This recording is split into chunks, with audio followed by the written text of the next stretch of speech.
somebody, not just anybody. You know I need someone.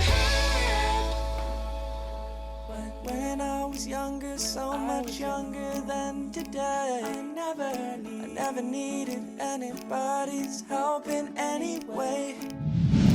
But now those days are gone, I'm not so self-assured. But now I find I've changed my mind and open up the doors. Help me if you can, I'm feeling down. And I do appreciate you being around. Help me get my feet back on the ground. Won't you please, please help me?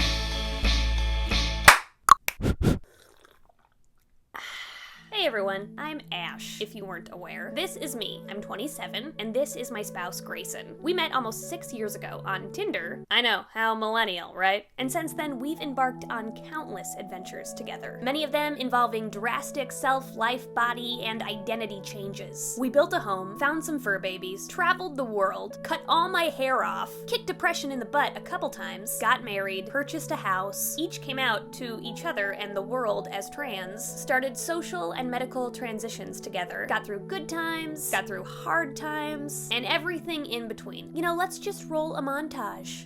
Here comes the sun, do-do-do-do. Here comes the sun, and I'll say it's alright. It's alright.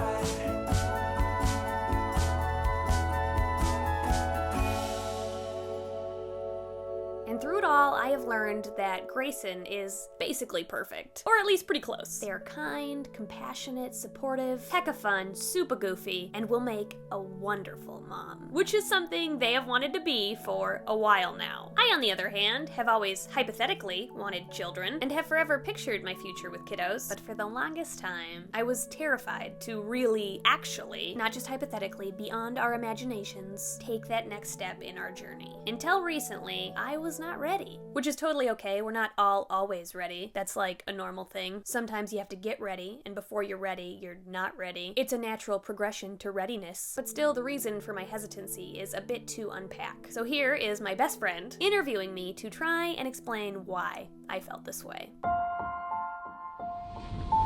Yesterday, all my troubles seemed so far away. Now it looks as though they're here to stay. Oh, I believe in yesterday. Okay. What were some of your fears around wanting to have children? I feel the weight of being responsible for another human so heavily, and I think that comes from the fact that being a kid was really hard for me. It was like no one's fault. I had really good parents. I just, as a child, didn't know how to process my emotions. And I felt things so strongly, and I really liked to communicate the things that I was feeling, but I didn't know how to do that always in a super healthy way. I feel like I was a really hard kid. Like, I frequently felt really bad for my parents. I always thought, like, shucks, like, poor them. They really landed with me, and that stinks for them. Because of that, I experienced a lot of developmental trauma that I definitely carried into adulthood. I was afraid that I would have a child that, like me, felt super deeply, and, like, what if I didn't navigate that the way they needed? Is there any reservations still about having a child and raising them like in a same-sex household with two moms? Oh, yeah, totally. Oh, here you'll make me cry. Maybe like, what if kiddos wish they were born into more of a normal family? Yeah. I don't know, what if kids tell them like having a dad is great and they feel like they're missing out? Like, that'll suck. But we know how to love. We know how to love so well. And I know the value of making another human being feel safe. So, like, my priorities will be wanting to make them feel safe, and I already know we can love, and we're gonna love. And then another thing that is really important to me, like, as a person, is being present in friendships and relationships and everything. So, like, I think, like, the pillars of my, like, parenting theory in this moment are, like, making a human being feel loved, feel safe, and being there with them, being present, being in the room, caring about how they're feeling and what they're doing. And those are things that I know I can do. So, What started to shift then? I've never felt like more grounded as a human being than I do now. And that's like come from a lot of like practicing self-love and a lot of therapy. I feel like I know who I am, and I feel like I know way better how to love myself, and that makes me feel ready to be selfless for a child. I feel foundationally set enough to be able to give a lot. I just really wanted to be able to give a lot. So here I am, not only feeling ready, well, as ready as a person can feel. I hear you never totally feel like 130% ready, but wanting a family. Like now. And that is such a huge deal. Like the biggest deal to me. Bigger than YouTube, bigger than my book, bigger than my masters, bigger than anything I've ever done and probably ever will do. I am gonna make a living, breathing human being with a consciousness and feelings and thoughts. They will have needs and wants and desires. They'll enter into and interact with the world and affect it, and it will be mine and my spouse's job to guide and love and help them as they do. That is so heavy. It's exciting and scary. It is all the things. Anyway, I want to tell my wife all of this when we finally go on our honeymoon to Bali in 3 weeks. Why are we taking our honeymoon 3 years late? It's a long story. It involves the 2016 election, being scared, having a pop-up wedding. All you need is love, love. Love is all you need.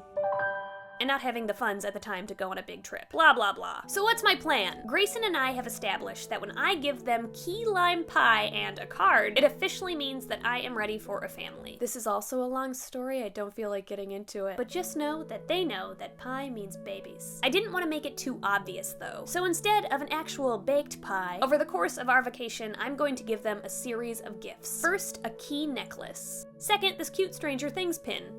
Third, some custom M&Ms in our wedding colors. And fourth, this chart of my love for them. Do you see the connection?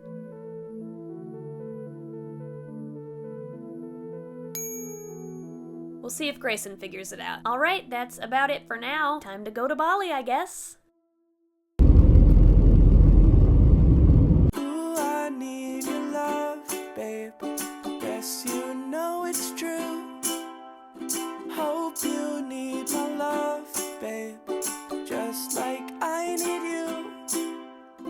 Hold me, love me, hold me, love me. Ain't got nothing but love, babe. 8 days a week. Love you every day, boy. Always on my mind. One thing I can say, boy, love you all the time. Hold me, love me, hold me, love me. Ain't got nothing but love, babe. 8 days a week, 8 days a week.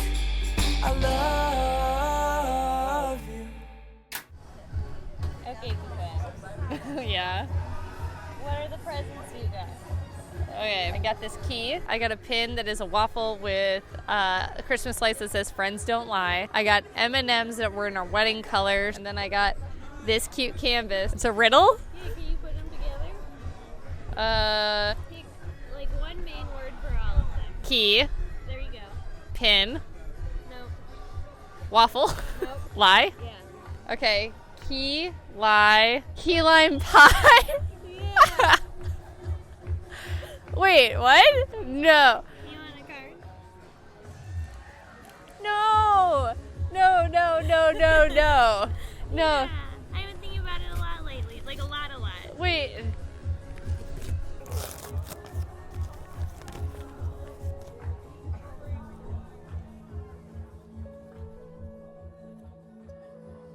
Yeah.